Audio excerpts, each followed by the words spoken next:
ஒரு ஸ்கூல்ல ரொம்ப அழகான குட்டியாவி இருந்துச்சு. அது எப்பவும் தனியா ஸ்கூல் ஃபுல்லா சுத்திட்டு இருக்கும். அந்த குட்டியாவிக்கு மனுஷங்களன்னா ரொம்ப பயம். ஒரு நாள் காலையில ஸ்கூல் ஓபன் ஆச்சு. பசங்க எல்லாம் ஹாப்பியா உள்ள வந்தாங்க. அத பார்த்து அந்த குட்டியாவிக்கு ரொம்ப பயம் வந்துடுச்சு. உடனே அந்த பசங்க பேக்குக்குள்ள போய் ஒளிஞ்சுக்கிச்சு. அந்த பசங்க அந்த பேக்க ஓபன் பண்ணாங்க. ஐயோ! அந்த குட்டியாவி பயத்தோட வெளியே வந்துச்சு. ஆனா அந்த பசங்க எதுவுமே பண்ணல. அந்த பசங்க சொன்னாங்க, பயப்படாத, வா, நம்ம ஃப்ரெண்ட்ஸ். அப்போ அந்த குட்டியாவிக்கு ரொம்ப சந்தோஷம்.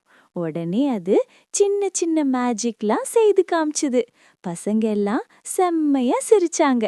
அப்புறம் என்ன, குட்டியாவியும் பசங்களும் பெஸ்ட் ஃப்ரெண்ட்ஸா மாறிட்டாங்க. சந்தோஷமா இருந்தாங்க. மேலும் இது போன்ற கதைகளை பார்த்து ரசிக்க இந்த சேனலை சப்ஸ்கிரைப் செய்யுங்கள். இந்த வீடியோக்கள் உங்களிடம் உடனுக்குடன் வர பெல் ஐகானை கிளிக் செய்யுங்கள். நன்றி.